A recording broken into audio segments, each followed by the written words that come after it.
welcome back. Today we have Heather Doran. She is an amazing wealth financial specialist, coach, manifestation, all the things. And we're going to have a conversation, just an open conversation about financial planning, about setting measurable financial goals for your business. So welcome, Heather. Do you want to introduce yourself? Yes. Hi, everyone. So I don't feel like I have like a whole title. It's always changing, right? So I'm Heather. I'm an accountant, or kind of been doing accounting for a long time. And so several years ago, I transitioned into doing my own business. And, I have, like most entrepreneurs, kind of pivoted and turned multiple different ways. And now I mostly help people with like their vision, their dream, and how to actually, take tangible and non-tangible steps towards making their vision and their dream come true. So that's a little bit about me. Yeah, so let's talk a little bit about kind of the difference, because that dream, right? That's like the super long term, it feels like for some people. I mean, let's talk about it and even take a step back. Do you feel that some people have more of a long-term vision or a shorter term vision? Like, how does that vision dream break down and work out when they're doing their financial planning?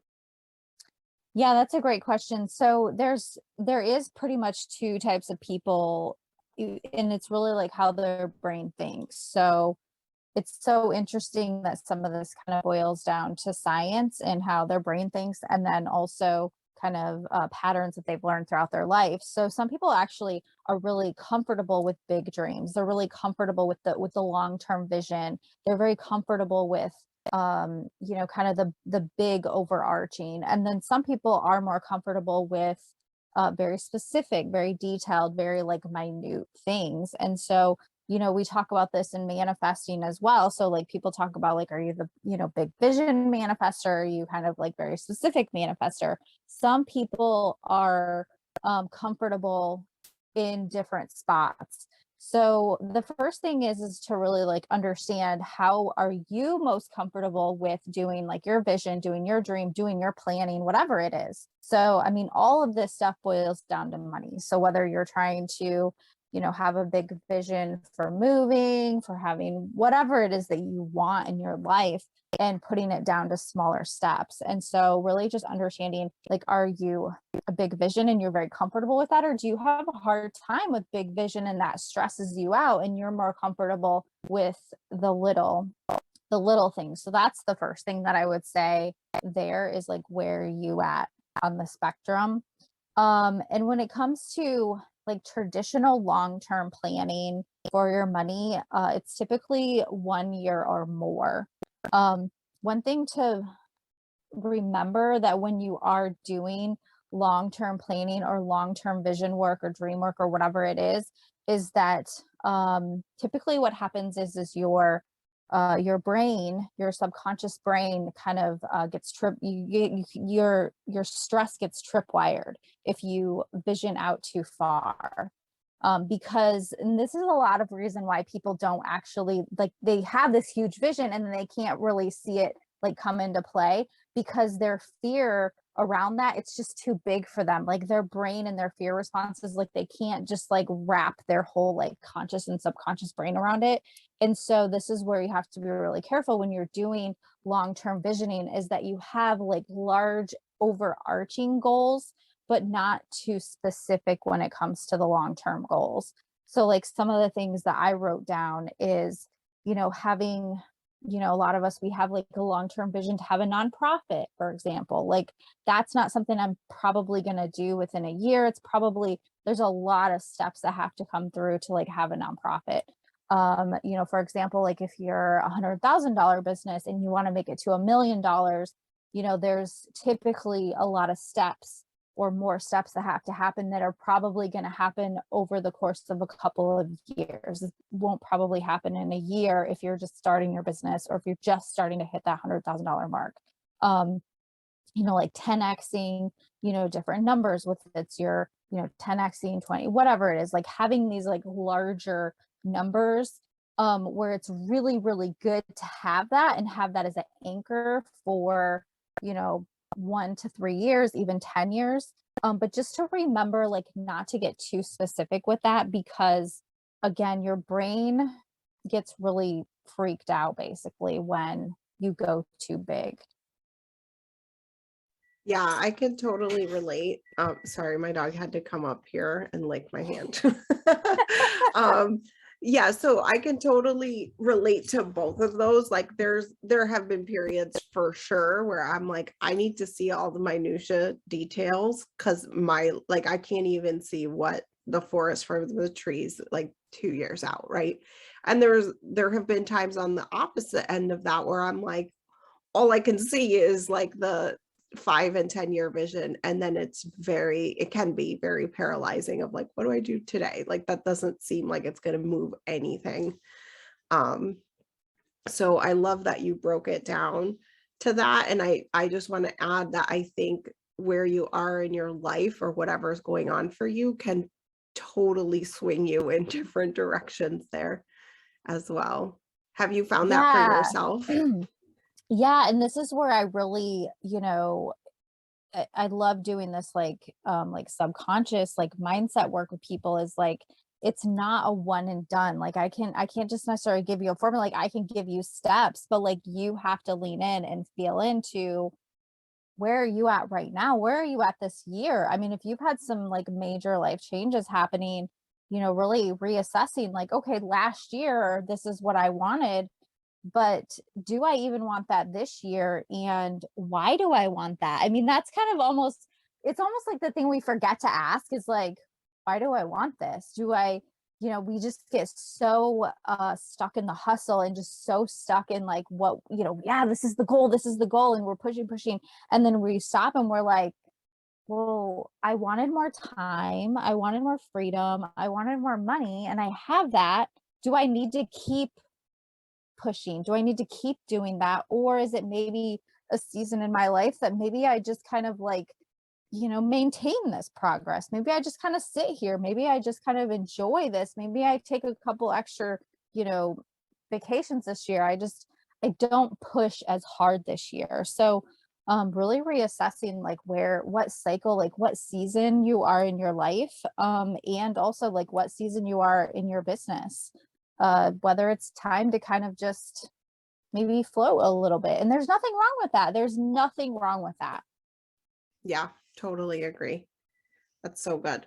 Are you open to sharing about the changes you made recently? Because I think that's super exciting. Yeah, yeah. So it's interesting because I haven't like publicly talked about it too much. I just haven't like been in very many like spaces to talk about it. So at the beginning of 2020, the pandemic hit, and I was just like in that place in my life where like things have to change, like something has to change.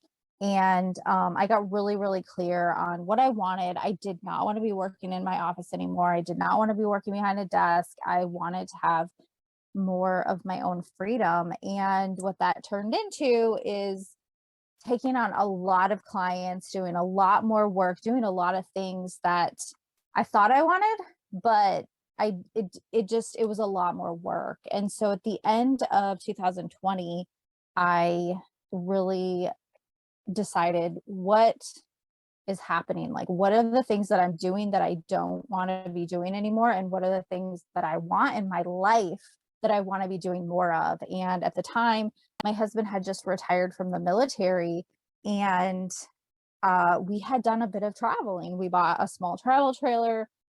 We had started traveling around the country and visiting friends, visiting family, just seeing different things. And, I was working remote, like things were just kind of like working. And later in the year, I said, like, I need to stop. I was having a lot of pain in my body. I was sitting behind the desk too often. And so it sent me down this journey to like, I needed to get rid of a lot of things in my life. Like it was time to get rid of the stuff in my life. I let a lot of jobs and a lot of things that I was doing go. I let clients go.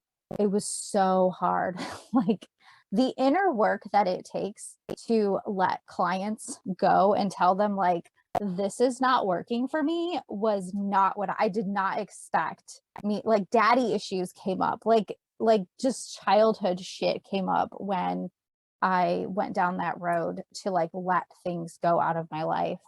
And I did some vision work, and my higher self, my future self, basically told me that it was time to go do the things I wanted to do, which one of the things was to travel more.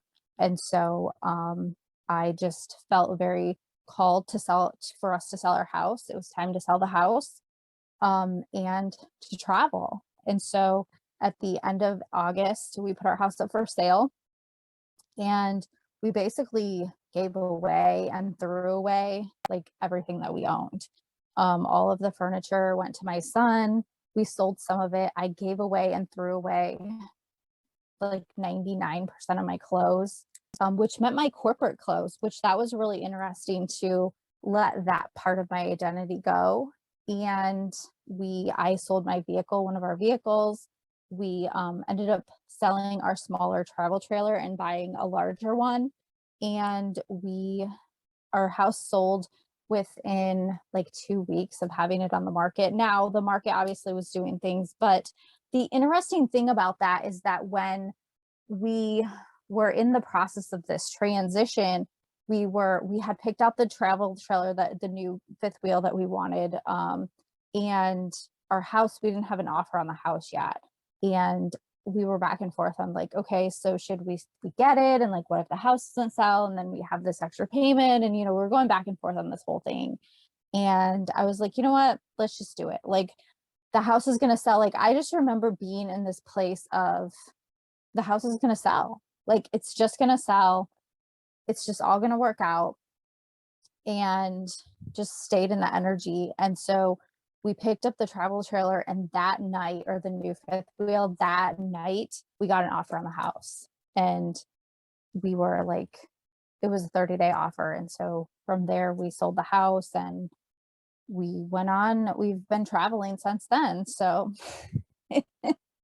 So that's kind exciting. of I love the it. short of the story. Yeah, I love it. What was the turnaround time between like, this is something we could do, to like, this is actually happening? Yeah, so it was in May, June time. So I went to a conference in May, and I had gotten the like internal hit, like, let's just buy a bigger camper and like, let's travel. And as I had been doing, like, I had been doing more meditations, and I had been really thinking and processing and more, I was like, what if we just sold the house and we just started like full-time traveling? And it felt really good in my body, and it just felt like, yeah, that's it. And this is the interesting thing too, is that you know it, this is where people are like, oh, it just happened, right? You're just like, they're just like, oh, I woke up tomorrow and I just made $1 million. Like, it doesn't happen like that. The process for this to unfold was really, that earlier that year or the year before, it's that I got really clear on the fact, like, I didn't want to work in an office anymore. I didn't want to be working in corporate anymore. I wanted to be more in control of my schedule. So I started to make those things happen. And so that's kind of like where we talk about these long-term and short-term goals, is like, you've got these long-term goals, but like short-term, what are you going to do to like step yourself into it? So, I mean, I think the biggest baby step things I did was, we did do a bit of traveling, in our smaller travel trailer. Like, we decided like, hey, we wanted to try this out. And, that felt really good. I was able to work remote. That worked out well. Some people don't work well remote. I will do. say, like, one of the biggest lessons for me from 2020 is I never want to work remotely ever again. I don't know how I did it for 7 years. I honestly don't know how I did it. And in August, I got the clarity and I went back into a hospital, and I am so freaking grateful for that. Like, I love it. I love putting my suits on. I love like strutting into work. with my high heels on and being the boss and doing all the things.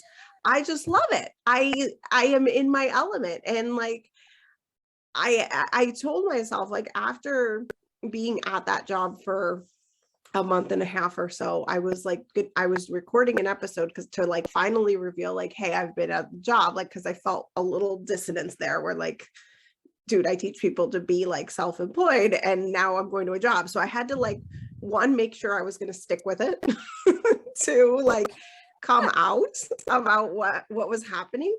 And when I was getting ready for that episode, I'm like, and I will probably never go back to working remotely or like exclusively working from home, because it's so much against like what feels good for my body and for my rhythm of my life. And the only way that I would do it again is if I purchased my own office building and I had a big enough team where everybody was in the office. Otherwise, I will continue to work at the hospital where I can have that teamwork, that I walk into the office, like I have that experience every day. So That that's is so fascinating. That is so fascinating, because that's the thing too, right? Is like, and this is like, I've even been thinking about like, how do I really support people? You know, especially like I've been really feeling the call to support people in the finance sector. Like, okay, you're an accountant, you're finance, whatever. Like, and I'm thinking like, okay, but do they have to like leave and go start their own business? No. Maybe that means that they, you know, get a different job that's more aligned to what the hell they want to be doing. And this is where we think like it's only one or the other. It's this like black and white, and it's not. Even if you keep your job, you can still have your job designed the way that works best for you, because on the other side, you have a supervisor, you have systems in place for whatever that type of working environment is. And even more, COVID has made it even more possible to have hybrid or whatever it is for people. yeah, exactly. And I think that's why I just love having a team, because like I love that energy of the teamwork piece. And so I remember when I was like by myself with one VA and how difficult that was for me. And like, I will never go back to that. But, you know, I think you just learn as you experience life and you're like, okay, this is a yes and this is a no, right? And then you just continue on your path. But I love that you're like, it's not that easy black and white, and it's that continual clarity throughout. Because, you know, even 4 years ago, wasn't ready. I wasn't ready to make this leap. Like, it took me getting clarity about so many pieces for me to get to where I was like, okay, I'm ready now. It Yeah. needed all of the pieces to come together, and then for me to actually experience it, to be like, yep, I'm certain now. This is exactly what I need. Yeah. Yeah, and that's why it's about the journey, right? It's not about getting there. It's about like all the steps that you took along the way to like figure shit out. Because this is the thing too, is that I mean, you know, people talk about, you know, being healed and all of this stuff. And one thing I've learned is that you're never healed. You're never No. healed. You're always healing. It's always Yeah. a process that you're going through. And so, I mean, as I reflect on like, okay, how the hell did I get here? I look at like all the things that I did along the way that was like, yeah, that's it. Yeah, that's it. Mhm. Yeah, that's it. And it was, you know, it was trying things out. Like you know, we went and traveled. You know, I worked while we were traveling. How did that work? And like I even look back to like my college years, and a lot of my college, I was doing that. Like this was back in the freaking like when the end of the 90s, beginning of 2000s, when the internet was just becoming a thing. I had remote classes. Like I had these hybrid classes. Like I pushed for like not being in the classroom, not being around all these people. And so it's so interesting to see like 20 plus years later, like how this is playing out in my, you know, adult life. Um, Mhm. to where I'm not going into the office, I'm not going into the classroom, and it feels really aligned for me. Um, and so that's where I think we made it to, or, at least myself has made it to, the place where it just like, yeah, it's time. Like, let's just do this full time. Yeah. So let's talk a little bit about some examples of financial goals, right? Because how can somebody know? How can anyone really know if their business is ready to financially support them full time, especially given that, like, I think that people get to this point where they're like, okay, I'm doing okay and I'm putting in this many hours, but I know if I had that many hours, I could probably do even better, right? I think, and then it's super scary to take that leap in either direction, right? Whether you're trying to like figure out how you're going to get out of a job or shift to part-time or whatever the thing is, maybe upgrade to a bigger house or do something else with your money, right? How can people, I mean, what are some examples of financial goals that you think would help people in that phase when they're trying to make those types of decisions? Yeah. So what I look at is, what is the tangible things with your goals, and then what are the non-tangible things? So pretty much your tangible stuff is like all the things you can basically touch. So a lot of it's like your money, like the stuff that you want. So like, if you want a Gucci purse or a house or whatever, like those things you can actually touch. And then you have like the non-tangible things. So those are going to be like your followers, those are going to be like your email list, like, how, what are the numbers? How many customers are you serving? Stuff like that. So, when you're getting ready to make any type of transition or any type of upgrade, it's really looking at what has been working. What do I want to continue? Like, what's continuing to work, or where do I need to make shifts to make like bigger numbers happen, or maybe sustain numbers, or whatever it is. So it's really taking a look at both those tangible pieces and those non-tangible pieces. And so really looking at like, how does these non-tangible things lead to customers, lead to sales, lead to money? So like, I mean, who care? Like, why do you care how many followers you have? Why do you care how many email lists people you have? Like, why do you care? Because that leads to money, that leads to customers, that leads to the things. So it's kind of taking a look at both of those things. Yeah. So how, if you've been the listener of the show, we call that KPIs, right? Yeah. So like the KPIs, the numbers that precede the money, what are those key performance indicators that you might want to look at that will help you to predict money coming in the future? But again, that prediction is coming based on an informed system that you have used in the past. So I just want to be very clear, like you can't, I think one of my pet peeves is when people are like, well, my goal is to make a given figure. So let's say it's $10,000 a month. So all I would need to do is sell this many and that many, and then it's done. No, your numbers are not done at that moment because you need to back it up 5 steps. How are you making that sale? That's your KPI. Yes, exactly. And so that's where like these other numbers come into play, like how many, followers are you getting? How many leads are you getting every day? How many, what are the things that are leading to the sale of that item? What are the things that are leading to? So one of the things that I was thinking about before we were doing this was really like, what is kind of the under 1 year goal? So something that you really want to have happen within that 1 year span. A couple of things that came up was like, for example, some people want to start a podcast, right? Some people want to grow their team, or like maybe they want to do, move down to 3-day work week. And so these are all things that are more achievable within that 1 year. So these are things that you can start to be very specific around.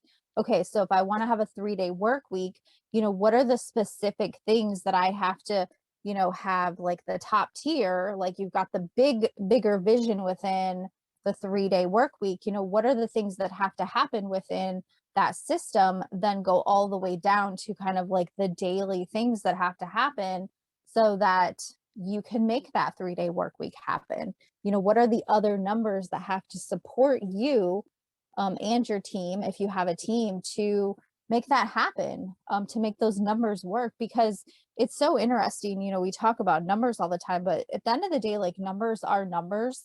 Um, and they're also, what they mean and what meaning you've placed behind them. So, for the example of the email list, really looking at, okay, if you've grown your email list, like how is that wielding you money? And I know a lot of us, we had like the whole great shutdown of the Facebook, I don't know, a couple months ago or whatever it was. Everybody was like, I need an email list. I need an email list. And it's like, why? Like, why do you need an email list? Not just I need an email list.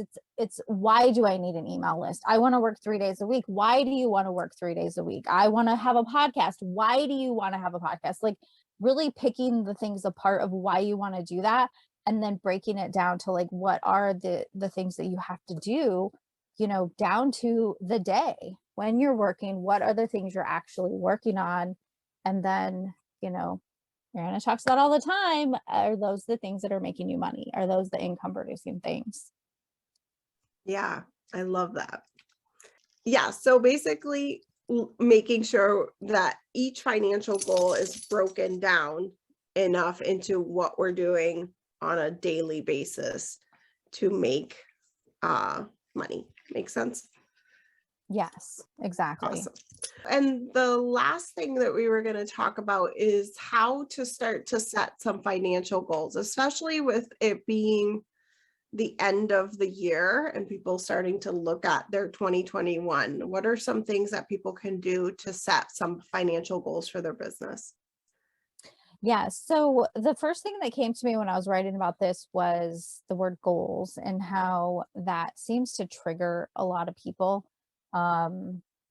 from whatever. And so the first thing I would say about that is really to acknowledge that maybe that word is triggering to you. So like if you're feeling a lot of anxiety, really just acknowledge that and don't judge it.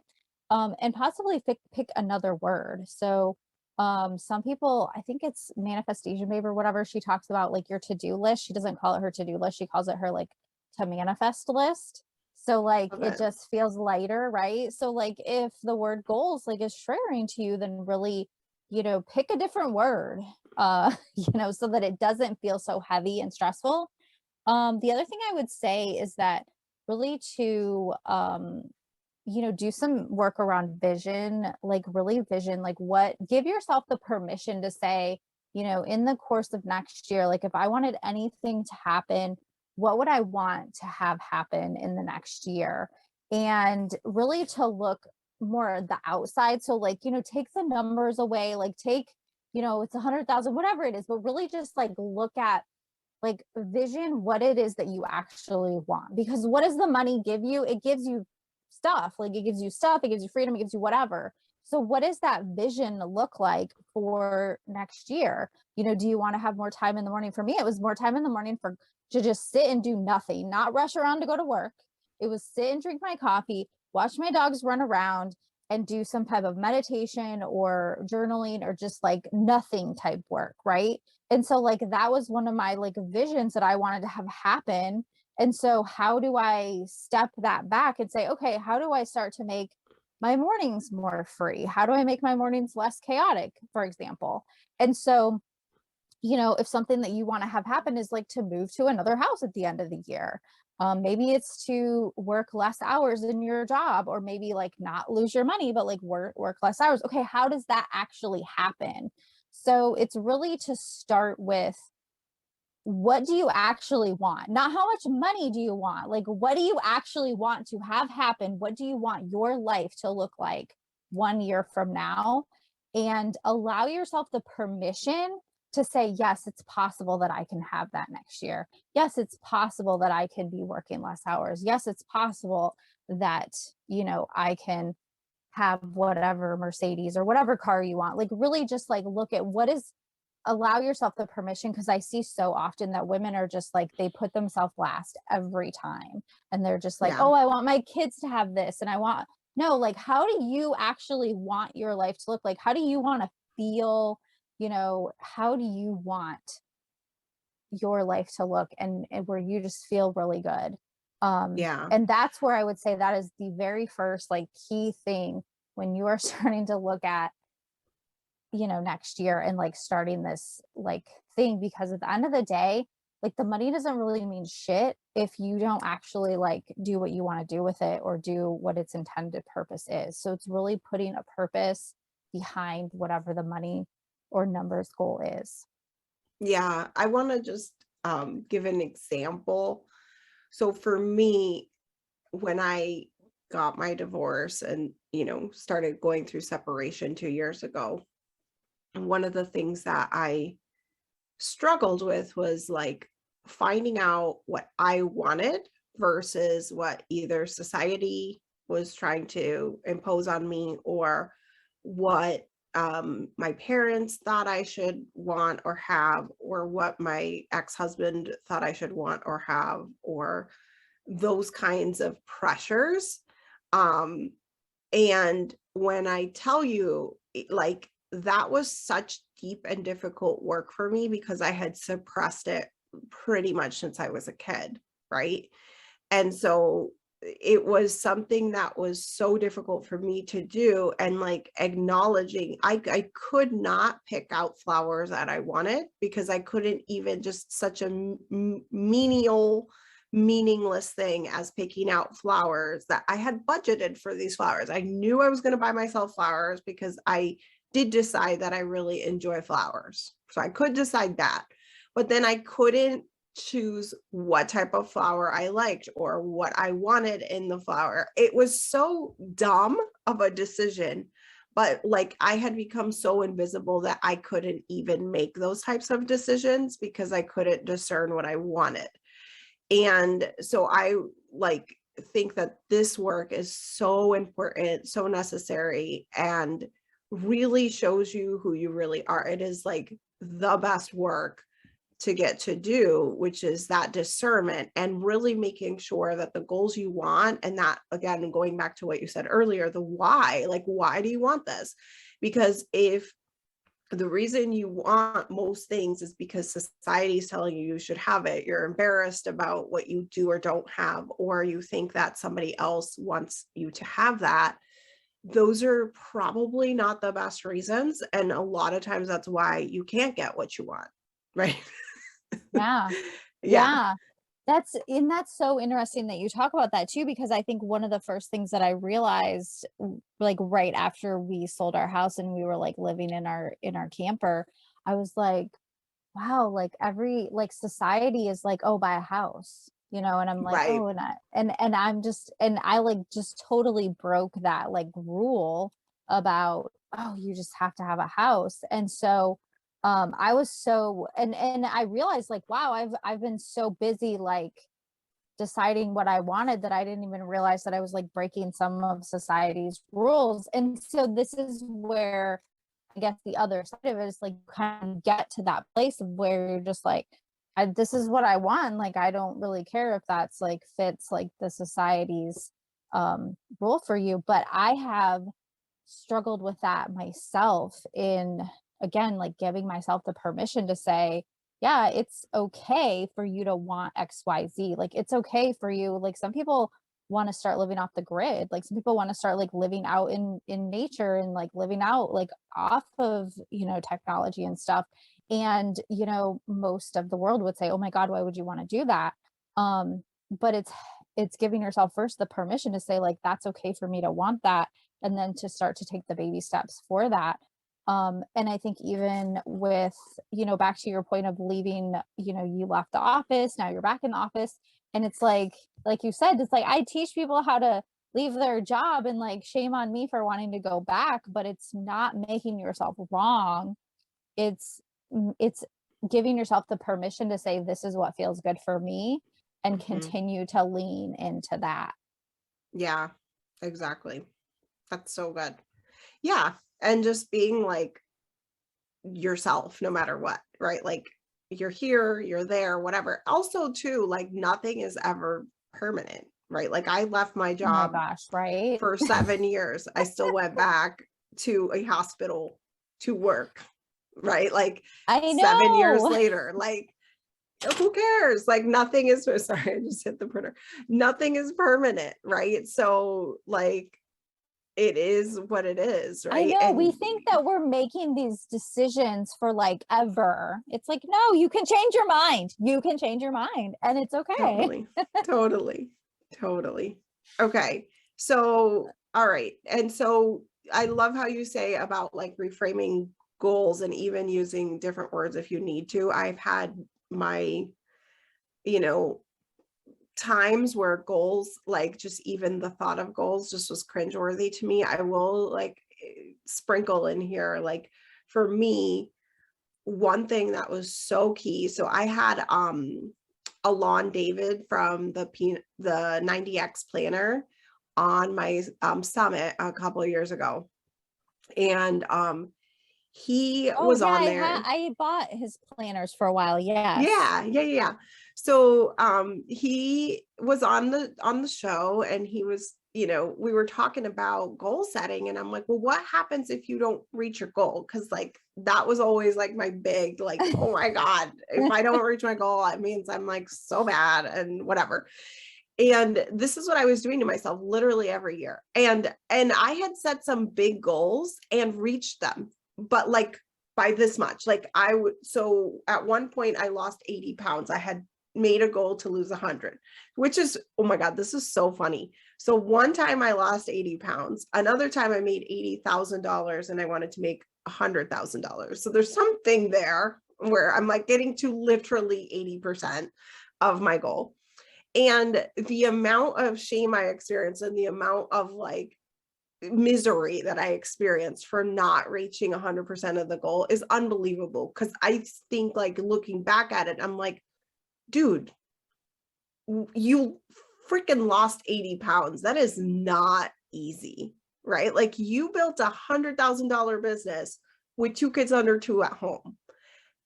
Like $80,000 with 2 kids under 2. Like it's just, you think about it and you're like, this is so dumb that I was so hard on myself. But my tendency was to just be super hard on myself, to like criticize myself. And like, if it wasn't 100%, it wasn't good enough. Right.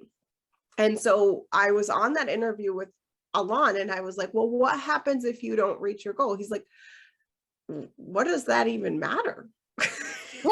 Like, it was just so frank, like in the way that he said it. He was just like, what do you mean? I mean, just set a bigger goal next time. That's all.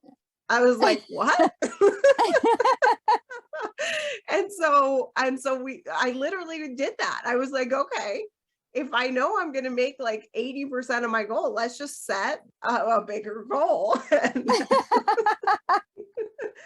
it's like, why do we like be so hard on ourselves where it's like literally all in your perspective? So I just want to share that about goal setting. If you're the type of person that can be really hard on yourself, even though you're like crushing it and you don't feel like you're doing well, right? Because of the internal dialogue. And I will say crushing it is totally like your perception of it, right? So if you get to 50% of your goal and you're like, oh my God, you're such a loser, you're only at 50%, you still made it to 50%. Heck, if you made it to 10%, you still made it to 10%. It's not about that number.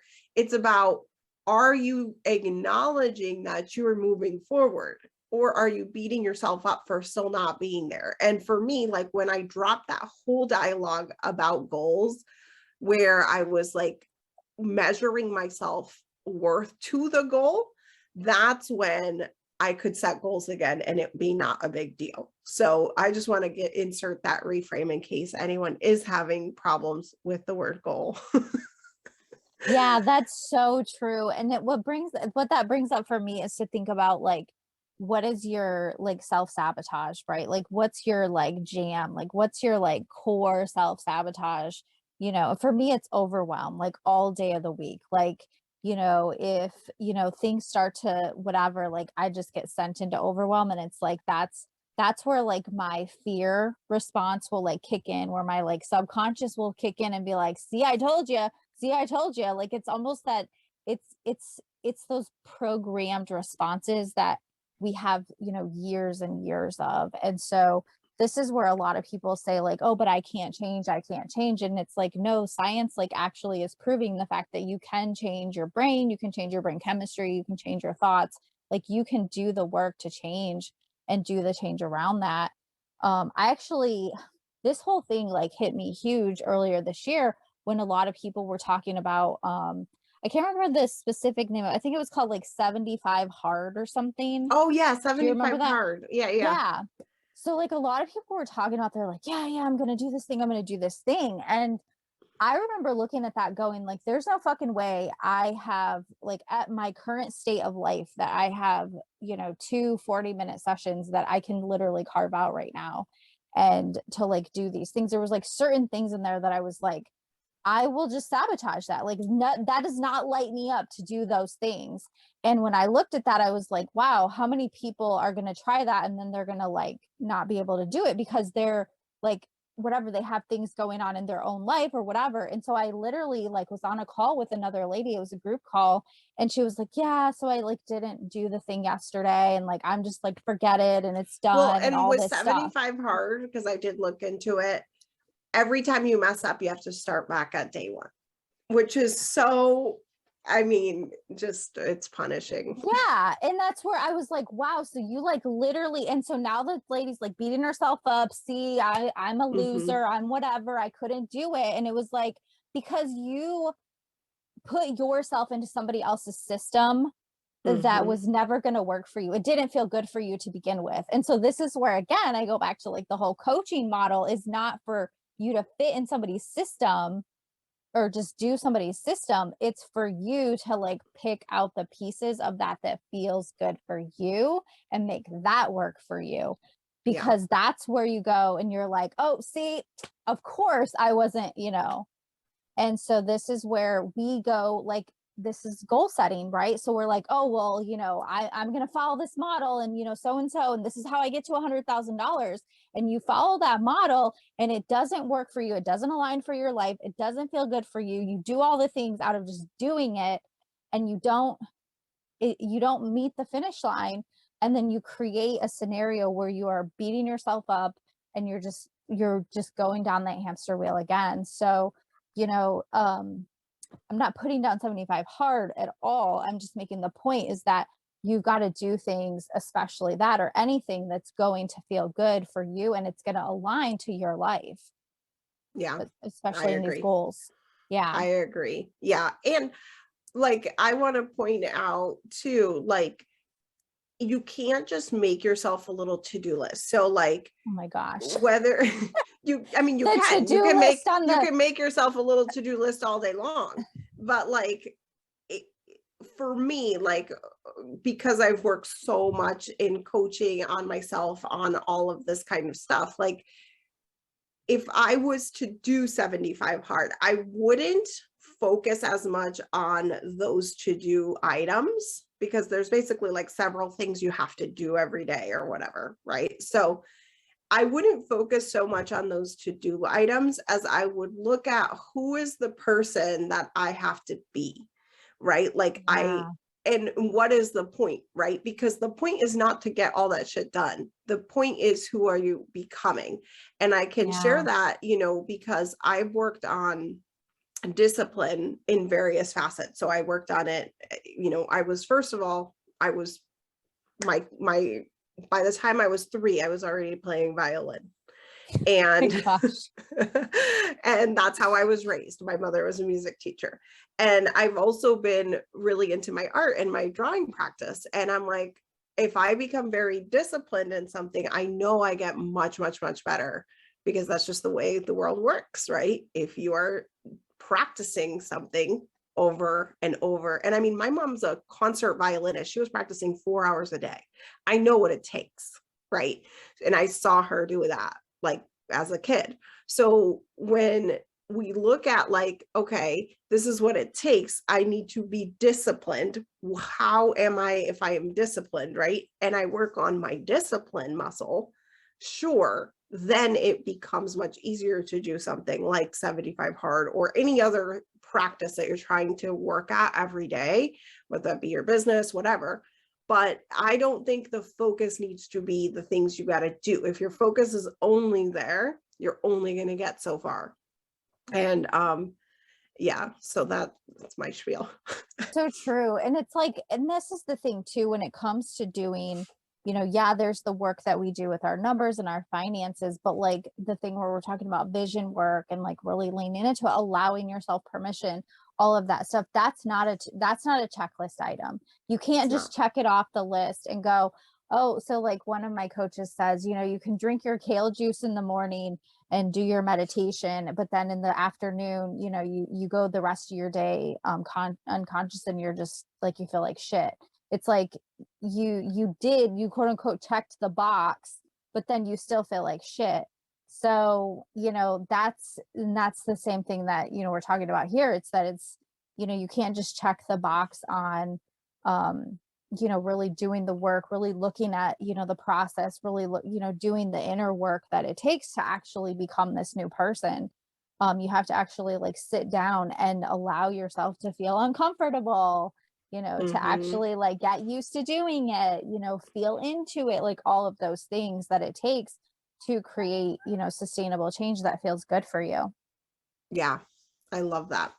Okay, so with that, carry these things into your financial goals for 2022 and beyond. I can't even say that. 2022. I know. I was like, it's what year? What year are we in? Okay. So thank you so much. Where can people find out more about you and what you're up to, Heather? Yeah, so I'm on Instagram at the Heather Doran with the little spaces in between it. Awesome. Thank you. It's been Thank awesome you. chatting with you. I hope you enjoyed this episode, and click the like, hit the subscribe, and click on the bell so that you never miss an episode and help our channel to grow and reach more people. I hope you have an impactful day, and I will see you in the next one.